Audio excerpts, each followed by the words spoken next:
जहाँ तक election commission का सवाल है, सवालिया निशान तो उन पे भी उठते हैं।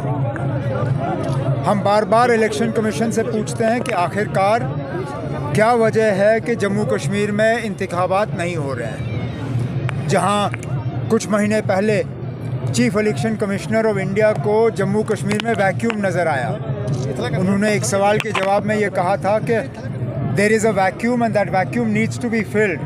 आखिरकार क्या वजह है कि जम्मू कश्मीर में इंतखाबात नहीं हो रहे हैं। अक्सर बेशतर इलेक्शन कमीशन से जवाब ये मिलता है कि जम्मू कश्मीर में होम मिनिस्ट्री से और जम्मू कश्मीर की हुकूमत से मशवरा करना होगा हालात के बारे में। अब अगर इलेक्शन कमीशन इलेक्शन नहीं करा रही है, कहीं ऐसा तो नहीं है कि उनको जम्मू कश्मीर की हुकूमत और मरकज़ की हुकूमत से इजाज़त नहीं मिल रही।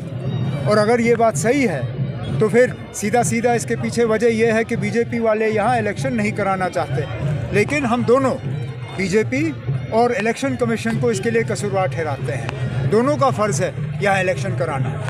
सर, बीजेपी की तरफ से ये कहा जा रहा है कि पाकिस्तान से बातचीत के लिए नेशनल कॉन्फ्रेंस बात करती है। जब कालाकोट में इनकाउंटर हुआ तो उस वक्त नेशनल कॉन्फ्रेंस ने पाकिस्तान से बातचीत के लिए कही, तो उन्होंने आपत्ति जताई है। अब बातचीत की बात हमने नहीं की।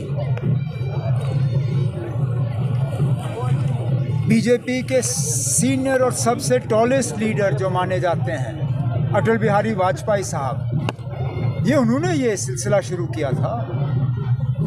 ये वाजपेयी साहब हैं जिन्होंने सरहद के नज़दीक आके कहा था कि हम दोस्त बदल सकते हैं, पड़ोसी नहीं बदल सकते। पाकिस्तान मुल्क जो है आपका पड़ोसी था, आपका पड़ोसी है, आपका पड़ोसी रहेगा। जहाँ तक बातचीत का सवाल है, मैंने हमेशा ये कहा है कि बातचीत के लिए माहौल तैयार करना ये जिम्मेदारी सिर्फ इस मुल्क की नहीं है। पाकिस्तान को भी जो हमारी परेशानियां हैं, जो हमारे कंसर्न्स हैं, उनको ठीक करना होगा। बातचीत के लिए माहौल तैयार करना ये पाकिस्तान की भी जिम्मेदारी है। और इससे ज़्यादा क्या कहें ना, और इसमें कहना भी क्या गलत है। हम कोई सौदाबाजी नहीं कर रहे हैं, हम तो सिर्फ वही बात दोहरा रहे हैं जो वाजपेयी साहब ने दोहराया। हम जब जमहूरियत, कश्मीरियत, इंसानियत की बात करते हैं तो कौन सी गलत बात करते हैं ना। जमहूरियत की बात बार बार जब हम करते हैं तो हम वही बात दोहरा रहे हैं जो हमें वाजपेयी साहब ने विरासत के तौर पे यहाँ छोड़ा है।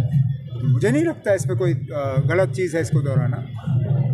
और जम्मू कश्मीर में सिर्फ भाजपा कहती है कि भाजपा 50 के पार होगी, हम इलेक्शन के लिए कब भी तैयार हैं, लेकिन क्यों नहीं इलेक्शन, अगर तैयार है इलेक्शन क्यों नहीं करेंगे? MP साहब भी यहीं पे हैं, बीजेपी के स्टेट प्रेसिडेंट भी यहाँ पे हैं। आप ये सवाल उनसे करिए ना, मुझसे क्यों पूछ रहे हैं? देखिए, अगर मेरे हाथ में होता इलेक्शन, अगर मेरे हाथ में होता इलेक्शन कराना, मैंने कल इलेक्शन कराए होते यहाँ पे। मैंने राजस्थान, तेलंगाना, छत्तीसगढ़, मध्य प्रदेश के साथ इलेक्शन कराए होते। कल हमारे वोट गिन रहे होते ये लोग। हकीकत ये है कि बीजेपी वाले 50 क्या 10 का भी नंबर आज पार नहीं करेंगे और इसलिए यहाँ इलेक्शन नहीं हो रहा।